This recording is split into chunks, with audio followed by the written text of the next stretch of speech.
News చూస్తున్నారు. ఇవాల్టి నుంచి తెలంగాణలో ఆరోగ్యశ్రీ సేవలు బంద్ కానున్నాయి. అర్ధరాత్రి నుంచి ఆరోగ్యశ్రీ సేవలు నిలిపివేస్తున్నట్లు ప్రకటించింది private network. In fact private network hospitals association కొద్దిసేపటి క్రితం ప్రకటించింది. ఆరోగ్యశ్రీ సేవల కింద ప్రైవేట్ హాస్పిటల్స్ కు 1400 కోట్లు పెండింగ్ లో పెట్టింది ప్రభుత్వం. బకాయిలు చెల్లించకుంటే సమ్మెకు వెళ్తామని ఆగస్టు 31న ప్రభుత్వానికి ప్రైవేట్ హాస్పిటల్స్ అల్టిమేటం జారీ చేసింది. 2 వారాలు గడిచిన ప్రభుత్వం నుంచి ఎటువంటి రెస్పాన్స్ లేకపోవడంతో సమ్మెకు వెళ్లాలని నిర్ణయించినట్టుగా చెప్పుకొచ్చింది. ఆ విజువల్స్ మీరు చూస్తున్నారు ఆర్టీవీ స్క్రీన్ మీద.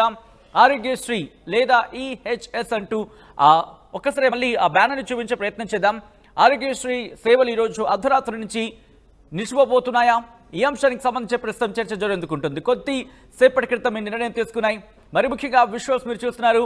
2 వారాలు గడిచిన ఒక్కసారి హోల్డ్ చేసే ప్రయత్నం చేయండి. ఇక్కడ ఆరోగ్యశ్రీ అయితే ఈహెచ్ఎస్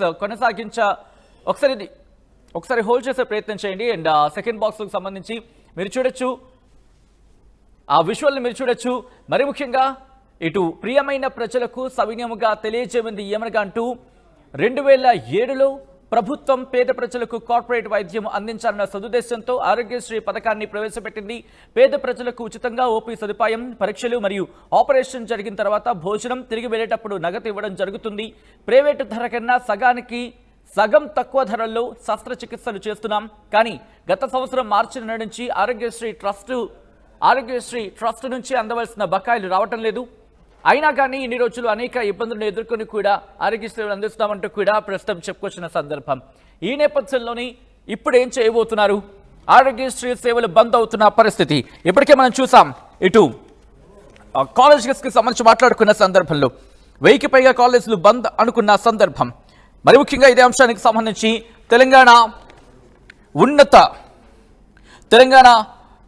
ఉన్నత విద్యా సంస్థల సంఘాల సమాఖ్య ఫాతి ప్రకటించిన సందర్భం ఇప్పటికీ నేను చూసాం. ఈ క్రమంలో ఇప్పుడు ఆరోగ్యశ్రీ సేవలు కూడా బంద్ కాబోతున్న పరిస్థితి ఉందా అంటే ఎస్, అవుననే మాట వినిపిస్తోంది. ఈ నేపథ్యంలో ఎటువంటి కార్యాచరణతో ముందుకు వెళ్తున్నాయి ఇటు ఆరోగ్యశ్రీ సేవల బంద్ నేపథ్యంలో ఇటు ప్రైవేట్ నెట్వర్క్ హాస్పిటల్స్ అసోసియేషన్ ఎటువంటి నిర్ణయం తీసుకుంది, ఎలా ముందుకు వెళ్ళబోతోంది? అట్ ద సేమ్ టైం ప్రభుత్వంతో ఏమైనా చర్చలు జరుగుతున్నాయా? ప్రభుత్వం నుంచి ఏమైనా రెస్పాన్స్ వస్తోందా? అటువంటి ప్రయత్నాలు ఏమైనా చేయడం జరుగుతోందా? డీటెయిల్గా మాట్లాడుకునే ప్రయత్నం చేద్దాం. ఈ అంశానికి సంబంధించి అప్డేట్స్ అందించేందుకు మా ప్రతినిధి మధు అప్డేట్స్ అందించేందుకు సిద్ధంగా ఉన్నారు. మధు, ఇటు ప్రైవేట్ నెట్వర్క్ హాస్పిటల్స్ అసోసియేషన్ ఇప్పటికీ నిర్ణయం తీసుకునే నేపథ్యం కనిపిస్తోంది. రైట్, డీటెయిల్గా మాట్లాడుకునే ప్రయత్నం చేద్దాం. మరి కాసేపట్లో మధు ఇటు ఫోన్ లైన్లోకి ఫోన్ లైన్లో కనెక్ట్ కాబోతున్నారు, లేకపోతే లైవ్లోకి వచ్చే అవకాశం ఉంది. వాట్ ఎవర్ ఇట్ మేబీ 1400 కోట్లు పెండింగ్లో పెట్టింది ప్రభుత్వం ఆరోగ్యశ్రీ సేవల కింద ప్రైవేట్ హాస్పిటల్స్కు. ఈ నేపథ్యంలో బకాయిలు చెల్లించకుంటే సమ్మెకు వెళ్తామని ఆగస్టు 31న ప్రభుత్వానికి ప్రైవేట్ హాస్పిటల్స్ అల్టిమేటం జారీ చేశాయి. ఇప్పటికీ మీరు చూడొచ్చు ఆరోగ్యశ్రీ సేవల నేపథ్యంలో ఇప్పటికీ కొన్ని లక్షలాది మంది దీని నుంచి అంటే ఆరోగ్యశ్రీ పథకం ద్వారా లబ్ధి పొందిన పరిస్థితి ఉంది. ఒకవేళ ఆరోగ్యశ్రీ సేవలు నిలిచిపోతే కనుక అది పేద మధ్యతరగతి కుటుంబాల మీద ఇంపాక్ట్ చూపించే అవకాశం ఉంటుంది. కాబట్టి ఈ నేపథ్యంలో ఇప్పుడు తెలంగాణ ప్రభుత్వం కదిలే అవకాశం ఉందా, లేకపోతే తెలంగాణ ప్రభుత్వం ఇటు ప్రైవేట్ నెట్వర్క్ హాస్పిటల్స్ అసోసియేషన్తో చర్చలు జరిపే అవకాశం ఉందా? మొత్తంగా 1400 కోట్లు పెండింగ్లో పెట్టింది ప్రభుత్వం అంటూ కూడా ప్రైవేట్ నెట్వర్క్ హాస్పిటల్స్ అసోసియేషన్ చెప్తున్న నేపథ్యంలో బకాయిలు చెల్లించుకుంటే సమ్మెకు వెళ్తామని చెప్పి అల్టిమేటం జారీ చేసిన నేపథ్యంలో ఇప్పుడు సగమైన చెల్లించేందుకు ప్రభుత్వం ఆసక్తి చూపిస్తుందా, లేకపోతే ప్రైవేట్ హాస్పిటల్స్ నెట్వర్క్ అసోసియేషన్తో చర్చలు జరిపే అవకాశం ఉందా? మరి ముఖ్యంగా ఇక్కడ ప్రైవేట్ హాస్పిటల్స్ ఏం చేయబోతున్నాయి? మరీ ముఖ్యంగా ప్రైవేట్ నెట్వర్క్ హాస్పిటల్స్ అసోసియేషన్ ఎటువంటి అడుగులు వేయబోతోంది ప్రభుత్వం? ఎందుకంటే ఆరోగ్యశ్రీ సేవల కింద పేద మధ్యతరగతి ప్రజలు ఇటు ఈ లబ్ధి పొందుతున్న పరిస్థితి ఎక్కువగా ఉందని చెప్పుకోవాలి. సో ఇప్పుడు ఒకవేళ ఆరోగ్యశ్రీ సేవలు కనుక నిలిచిపోతే దాని ఇంపాక్ట్ ఉంటుంది. దాని ఇంపాక్ట్ ఇటు పేదవాళ్ళ మీద, మధ్యతరగతి ప్రజల మీద తీవ్రమైన స్థాయిలో ఇంపాక్ట్ పడే అవకాశం ఉంటుంది. మరి ముఖ్యంగా రూరల్లో ఉన్న ప్రజలు ఇటు ఆరోగ్యశ్రీ సేవల ద్వారా ఇటు సిటీకి వచ్చి సిటీలో వాటి పరీక్షలు నిర్వహించుకోవడమా, లేకపోతే శస్త్రచికిత్సలు చేయించుకోవడమో, లేకపోతే ఈ ట్రీట్మెంట్ జరుగుతున్న ఆ సందర్భం గురించి మాట్లాడుకుంటూ ఉంటాం. ఇప్పుడు వాళ్ళ మీద ఇంపాక్ట్ చూపించే అవకాశం ఉంటుంది. కాబట్టి ఈరోజు అర్ధరాత్రి నుంచి కనుక ఒకవేళ ఇటు ఆరోగ్యశ్రీ సేవలు బంద్ అయితే వాళ్ళు ఆ అమౌంట్ చెల్లించుకోవాల్సి వచ్చే పరిస్థితి దాపురించవచ్చు. అంటే ఆ సర్టెన్ అమౌంట్ హాస్పిటల్కి వెళ్ళినప్పుడు ఏ మేర ఖర్చులు అవుతూ ఉంటాయో అందరికీ మనకి అవగాహన ఉంది. సో ఈ క్రమంలో ఆ ఖర్చులు వాళ్లే భరించాల్సి ఉంటుంది, వాళ్లే పెట్టుకోవాల్సి ఉంటుంది. సో ఈ నేపథ్యంలో ఆ ఖర్చును భరించలేకో లేకపోతే ఆ ఖర్చునికి సంబంధించి వాటిని భరించే పరిస్థితి లేకు హాస్పిటల్కి వెళ్ళడమే మానేయచ్చు, లేదా హాస్పిటల్కి సంబంధించి ఎప్పుడైతే మేము ఇటు మీ సేవని కంటిన్యూ అంటే ఇటు ట్రీట్మెంట్ కంటిన్యూ చేయలేము ఆరోగ్యశ్రీ కింద అని చెప్పే నేపథ్యంలో అప్పుడు పేషెంట్స్ ఇక మేము వాటిని భరించాలంటే ఆ ఖర్చులను మేము భరించలేమని చెప్పి వారంతర వారిగా ట్రీట్మెంట్ని మధ్యలోనే నిలిపివేసుకొని తిరిగి తమ ఇళ్లకు చేరుకునే అవకాశం ఉంటుంది, ఇంపాక్ట్ చూపించే అవకాశం ఉంటుంది. సో ఇంతవరకు ఆరోగ్యశ్రీ సేవలకు సంబంధించి మాట్లాడుకునే క్రమంలో లబ్ధిదారుల గురించి మాట్లాడుకుంటే ఏ మేరకు లబ్ధి పొందారో దాదాపుగా ఆరోగ్యశ్రీ అంటే 2 తెలుగు రాష్ట్రాల్లో కూడా పేరు పడిపోయిందనే చెప్పుకోవాలి. ఎందుకంటే పేదవాళ్ళకి సంబంధించి కావచ్చు, మధ్యతరగతి ప్రజలు కావచ్చు, కాస్త మేజర్ సర్జరీస్ గురించి మాట్లాడుకున్న సందర్భంలో ఆరోగ్యశ్రీ ద్వారా ఇప్పటికే లబ్ధి పొందుతున్న వాళ్ళు కొన్ని లక్షలాది మంది కాదు కోట్లాది మంది ఉన్నారని చెప్పుకోవాలి 2 తెలుగు రాష్ట్రాల్లో. But when it's comes to Telangana, ఇప్పుడు తెలంగాణకు సంబంధించి ఈ రోజు అర్ధరాత్రి నుంచి ఆరోగ్యశ్రీ సేవలు నిలిపివేస్తామని చెప్పి ప్రైవేట్ నెట్వర్క్ హాస్పిటల్స్ అసోసియేషన్ ప్రకటించిన పరిస్థితి. మరి ముఖ్యంగా 1400 కోట్లు వెంటనే చెల్లించాలంటూ వాళ్ళు డిమాండ్ చేస్తున్నారు. ఆగస్టు 31న ఆగస్టు 31నే ప్రభుత్వానికి ప్రైవేట్ హాస్పిటల్స్ అల్టిమేటం జారీ చేసినప్పటికీ ఇప్పటి వరకు కూడా ఎటువంటి రెస్పాన్స్ రాలేదనేది వాళ్ళ వెర్షన్. ఈ క్రమంలో ప్రభుత్వం ఏం చేయబోతోంది, ప్రభుత్వం ఎటువంటి అడుగులు వేసే అవకాశం ఉంది, ఏమైనా చర్చలకు ఆహ్వానించే పరిస్థితి కనిపిస్తోందా, ఇప్పటికైనా అటువంటి అడుగులు ఏమైనా పడుతున్నాయా? ఆరోగ్యశ్రీ విషయంలో ఆరోగ్యశ్రీ సేవలు ఒకవేళ నిలిపివేస్తే కనుక ఎటువంటి ఇంపాక్ట్ చూపించే అవకాశం ఉందనే అంశానికి సంబంధించి ఇప్పటికే చర్చ జరుగుతోంది. ఒక ప్రశ్నను ముందుచ్చే ప్రయత్నం చేసింది. సీజనల్ వ్యాధులు విజృంభిస్తున్న టైంలో ఆరోగ్యశ్రీ సేవలు నిలిపివేయడం కరెక్టేనా, ఎస్ ఆర్ నో? ఒక్కసారి మీరు మాట్లాడే ప్రయత్నం చేయండి. ఎందుకంటే ఈ వర్షాలు పడ్డాయి, ఇప్పుడు సీజనల్ వ్యాధులు ప్రబలే అవకాశం ఉంటుంది. సీజనల్ వ్యాధులు వాటి ఏమంటారు ఇన్ఫ్లుయెన్స్ అంటూ ఉంటాం కదా, అంటే సీజనల్ వ్యాధులు కాస్త ఇంపాక్ట్ చూపించే అవకాశం ఉంటుంది. కాబట్టి ఈ సందర్భంలో ఈ టైంలో నిలిపివేయడం కరెక్టేనా? మీరేమనుకుంటారు కమెంట్ చేయండి. ఒక్కసారి మా ప్రతినిధి మధు దగ్గరకు వెళ్లే ప్రయత్నం చేస్తున్నాను. మధు, ఇటు ఆరోగ్యశ్రీ సేవలను ఈరోజు అర్ధరాత్రి నుంచి నిలిపివేస్తామని చెప్పి ప్రైవేట్ హాస్పిటల్స్ అసోసియేషన్ నిర్ణయం తీసుకునే నేపథ్యంలో ఎటువంటి ఇంపాక్ట్ చూపించే అవకాశం ఉంది? ఇటు ప్రభుత్వం ఏమైనా చర్చలకు ఆహ్వానించే పరిస్థితులు ఏమైనా కనిపిస్తున్నాయా?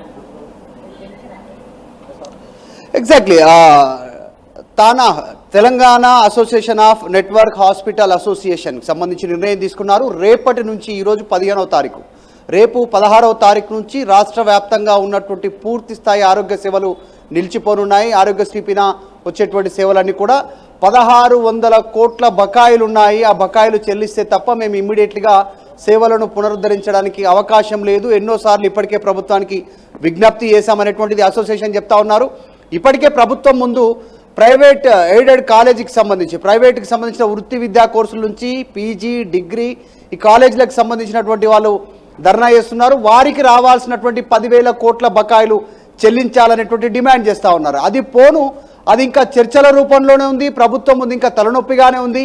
సీఎంతో చర్చలు జరిగాయి, మంత్రులతో జరిగాయి. అవి పోక ముందుపే ఆరోగ్యశ్రీకి సంబంధించినటువంటి ద బిగ్గెస్ట్ అప్డేట్, దీనికి సంబంధించి వీళ్ళు ధర్నాకు వెళ్తా ఉన్నారు. రేపటి నుంచి పూర్తి స్థాయిలో రాష్ట్ర వ్యాప్తంగా ఉన్నటువంటి ప్రైవేట్ హాస్పిటల్స్లో ఆరోగ్యశ్రీ సేవలు బంద్ అయిపోతాయి. అది ఎలాంటి వైద్య సహాయం అయినా సరే, హార్ట్ ఆపరేషన్ కావచ్చు, లంగ్స్ సంబంధించిన ఇన్ఫెక్షన్ కావచ్చు, ఇంకా ఇతరత్ర ఆపరేషన్స్ కావచ్చు, క్యాన్సర్ పేషెంట్లు, డయాలసిస్ పేషెంట్లు కావచ్చు, ఇంకా ఇతర ముఖ్యమైనటువంటి ఆరోగ్యశ్రీ సేవ కిందకి వచ్చేటువంటి ఇతర వ్యాధులు కావచ్చు, వాళ్ళంతా కూడా వ్యాధులతో ఇబ్బంది పడే వాళ్ళు, ప్రజలు ఇబ్బంది పడే సిచ్యువేషన్ ఉంటుంది. ఇప్పటికే బకాయిలతో ప్రైవేట్ సంబంధించినటువంటి ఆసుపత్రి పైన భారం పడుతుంది అనేటువంటి డిమాండ్ చేస్తూ ఉన్నారు. గత ఏడాది నుంచి ఈ సంవత్సరం వరకే 1 ఇయర్కి సంబంధించినటువంటి బకాయిలే దాదాపు 1400 కోట్ల నుంచి 1600 కోట్ల మధ్య బకాయి ఉంది అనేటువంటిది వాళ్ళు చెప్పే ప్రయత్నం చేస్తూ ఉన్నారు. సో నిర్వహణకు ఖర్చులు లేవు, సిబ్బందికి జీతాలు ఇవ్వలేకపోతా ఉన్నాం, దానికి సంబంధించినటువంటి నిర్వహణ చేయలేకపోతా ఉన్నాం, ఆసుపత్రి నిర్వహణ కరెక్ట్గా మెయింటైన్ చేయలేకపోతున్నాం. ఈ సమస్యలో సతమతం అవుతా ఉన్నాం. ఒకవైపు రోగులు వస్తే వారి వైపు చూడాల్సినటువంటి పరిస్థితి, తప్పని పరిస్థితుల్లో వాళ్ళని ఇంటేక్ చేస్తూ ఉన్నాం, లోపల ట్రీట్మెంట్ ఇస్తున్నాం. కానీ బకాయిలు ప్రభుత్వం నుంచి మాత్రం రావట్లేదు. ఎన్నిసార్లు విజ్ఞప్తి చేసినా అనేటువంటి ఒక ఆందోళన చేస్తూ ఉన్నారు. అయితే మంత్రి దామోదర రాజనరసింహతో కూడా గతంలో మాట్లాడారు దీనికి సంబంధించినటువంటి ప్రతినిధులంతా కూడా. పలు సందర్భాల్లో బకాయిలు వెంటనే చెల్లించాలి, ఎందుకంటే అన్నిటికంటే ముఖ్యమైనటువంటిది వైద్య సహాయం. ఇప్పుడు విద్యార్థులకు సంబంధించిన విషయంలో ప్రభుత్వం డిలే చేయడానికి ఒక వారం 10 రోజులు డిలే చేసినా నడుస్తుందేమో, కానీ ఫీజు బకాయిలకు సంబంధించి వైద్య సహాయానికి అలా లేదు. ప్రాణాలు కోల్పోయేటువంటి సిచ్యువేషన్ ఉంటుంది, ప్రభుత్వం అబాసు పాలేటువంటి పరిస్థితి ఉంటుంది. సో ఆరోగ్యశ్రీ పైన పేదవాడు, డబ్బు లేనటువంటి వాడు, ఎలాంటి ఇన్సూరెన్స్ లేనటువంటి వ్యక్తి, ఎలాంటి ఉద్యోగం లేనటువంటి వ్యక్తి ఉచితంగా వైద్య సహాయం కార్పొరేట్ ఆసుపత్రిలో పొందేటువంటి అవకాశం. కానీ ఇది నిర్లక్ష్యం చేయడంతో వైద్యులు నిర్ణయం తీసుకుంటున్నారు ఆసుపత్రి పరంగా. రేపు ఫ్యూచర్లో పేషెంట్స్ పైన తీవ్రమైనటువంటి ప్రభావం పడేటువంటి అవకాశం ఉంది. చూడాలి, ప్రభుత్వం వీరితో కూడా చర్చలకు దృష్టి పెట్టేటువంటి అవకాశం ఉంటుంది. ప్రస్తుతానికి మాత్రం చూసాం, గతంలో కూడా 10 రోజులు నిలిపేసిన సందర్భాలు ఉన్నాయి. కానీ ఇప్పుడు ప్రభుత్వం ఎలాంటి నిర్ణయం తీసుకుంటుంది, ఒకవైపు కాలేజీలు, ఒకవైపు ఆసుపత్రులు, ఆరోగ్యశ్రీకి సంబంధించి ఎలాంటి నిర్ణయం తీసుకుంటుందో చూడాలి. సో రేపటి నుంచి ఆరోగ్యశ్రీ సేవలు పూర్తి స్థాయిలో బంద్ కానున్నాయి.